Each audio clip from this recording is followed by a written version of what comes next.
Let's jump right in, shall we? Today, we're tackling an explainer on something absolutely massive. We're talking about a system so intricate and honestly so vital that it literally keeps every single one of us alive. We're looking at biodiversity and the web of life. Think of it as the ultimate biological network. It's this invisible architecture that supports the food we eat, the water we drink, and the very air we breathe. But, before we get into the nitty-gritty mechanics of how this incredible network actually functions, I want you to picture something. Picture a perfectly lined up row of standing dominoes. Now, what happens when just one link breaks? Or, what happens when just one domino falls? Well, in nature, the stakes of that question are immediate and completely visceral. Because when one piece of the biological puzzle disappears, it sets off a chain reaction that can and does reshape the entire world. Okay, let's dive into this with our first section. We really need to start by defining what biological diversity actually is. So, back in 1992, the United Nations Earth Summit laid down a really foundational definition. They officially defined biodiversity as, and I quote, "the variability among living organisms from all sources, including diversity within species, between species, and of ecosystems." Now, I really want to emphasize the macroscope here. We aren't just talking about doing a quick headcount of animals in a zoo. No way. We're talking about the complete, mind-boggling variability of life across land, oceans, and basically every ecological complex in between. To make sense of that massive scope, scientists actually break this variety down into three distinct but totally interconnected levels. We're looking at genetics, individual species, and entire ecosystems. See, life's variety runs incredibly deep. It starts way down at the microscopic genetic level, which, by the way, is what gives individual species the variations they need to adapt and survive. Then, it scales up to the massive variety of the species themselves. And finally, it encompasses those sprawling, complex ecosystems, like entire rainforests or giant coral reefs, where all those species interact with each other. Moving right along to Section 2, let's take a look at the scientific toolkit. How do researchers actually measure all of nature's complexities? So the crucial point here is understanding the difference between species richness and species evenness. Richness is just the head count. It's a super straightforward measure of the number of different species you find in a community. But evenness? That's about proportion. Picture a forest with, say, 99 pine trees and just one single oak tree. The richness is 2, right? Because there are 2 species. But the evenness? It's terrible. And what that tells us is that the ecosystem is highly vulnerable, simply because it's completely dominated by just one type of tree. Now, when scientists are looking at species richness, they use 3 specific metrics. First up on the list is alpha diversity. Think of alpha diversity like looking at a single, isolated little pond in your neighborhood.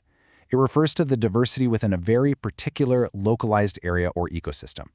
And it's usually expressed just by the number of species, that richness we just talked about, in that one specific spot.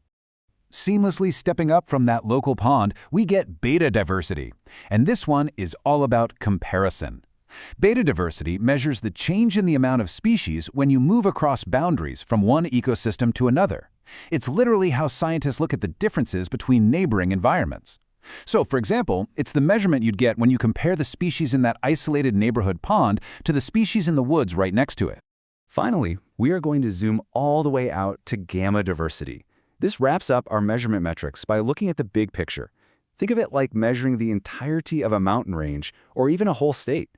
Gamma diversity is the measure of the overall total diversity for the many different ecosystems contained within a massive geographical region. So alpha, beta, and gamma, put them all together, and they give us the full mathematical picture of life. All right, that brings us to Section 3, the vital web of life. This is where we start connecting all these scientific terms directly to, well, our own survival. I want you to consider 4 foundational elements: carbon, oxygen, nitrogen, and hydrogen. These are the identical building blocks of plants, animals, and, well, you. Every single viewer watching this explainer right now is made of the exact same elemental materials as the towering redwood trees and the birds flying in the sky. These elements are literally everywhere, existing all around us in the air, the water, and the soil. And this brilliantly illustrates how these elements are in constant motion to keep us alive. Step 1, the elements just sit there in the environment. Step 2, we have the producers. You see, only green plants can actually absorb nitrogen from the soil through their roots, using sunlight and water to produce energy via photosynthesis. And then step 3 brings in the consumers. That's animals, and us humans, who have to eat plants or other animals to survive. We are fundamentally, utterly reliant on those producers to convert the environment into usable energy. We see this transfer of energy in action absolutely everywhere. It links consumers to producers in what we call the food chain, or the food web. Think of a simple one. Grass grows. A grasshopper eats that grass. A frog comes along and eats the grasshopper. Then, a snake eats the frog. Whether it's super simple like this one, or vastly complex, these interconnected chains dictate the flow of life across the entire globe. Honestly, the importance of every single creature in that web cannot be overstated. Tampering with the food chain produces really negative results. Remember our domino effect analogy from the beginning? Every time a single species becomes extinct, the chain is fundamentally broken. And when that happens, the dominoes fall, and many species, including humans, are pushed just a little bit closer to extinction. If that chain breaks, just consider what we stand to lose. Biodiversity provides us with three core categories of vital services: ecosystem services, biological services, and social services. What does that actually mean?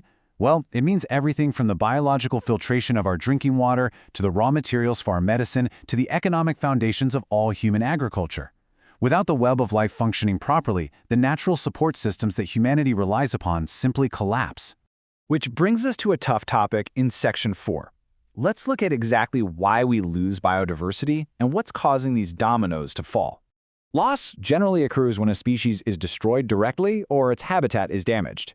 Habitat destruction is, unfortunately, the most common threat, mostly because it's kind of an inevitable fallout of human development. As cities expand and forests are cleared, habitats just vanish. Then, of course, we have extinction driven directly by humans exploiting animals for economic gain or hunting them for sport and food. Now, to be fair, there are environmental and natural causes too, things like ecological substitutions or pathological diseases, but the overarching reality is that human activity heavily accelerates this loss. So let's move to Section 5 and see how this builds into something positive. It's time to talk about actionable solutions and how we actually protect it. The whole goal of conservation is to preserve the continuity of those food chains we were just talking about, and it's done through two primary modes. First is ex-situ conservation. Basically, this means conserving biodiversity outside natural areas. Think of animals safely reared in zoological parks or plants that are meticulously cultivated in botanical gardens to ensure their genetic lines survive. The second mode is in-situ conservation, which is the incredibly vital work of protecting and conserving animals and plants directly within their original natural habitats. Both of these are absolutely critical tools for survival. Let's examine those in-situ natural habitats just a bit closer. These are literally our front lines of defense. They include officially established areas like national parks, wildlife sanctuaries, biosphere reserves, and legally reserved or protected forests. These geographic boundaries are drawn and legally enforced for a reason, to ensure the food webs inside them can operate naturally without outside tampering or habitat destruction. Now, what's really interesting about this next point is how global agencies actually track the danger to stop those dominoes from falling. The most cited list of threatened species is called the Red Data Book. It was first issued way back in 1956 by the International Union for Conservation of Nature, the IUCN, located in Morges, Switzerland. It's essentially this loose-leaf volume of information that is continually and meticulously updated to reflect the true current status of our world's most threatened species.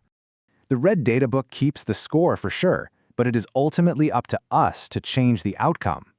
Today, we've explored the genetic levels, the flow of energy from producers to consumers, and the incredibly fragile links that tie every single living organism together. The web of life is beautifully complex, yet it's so easily broken by our own development and exploitation. So I'm going to leave you with this final, lingering thought to reflect on today. Knowing your place in the food web, and knowing the stakes if those dominoes fall, will we preserve the chain,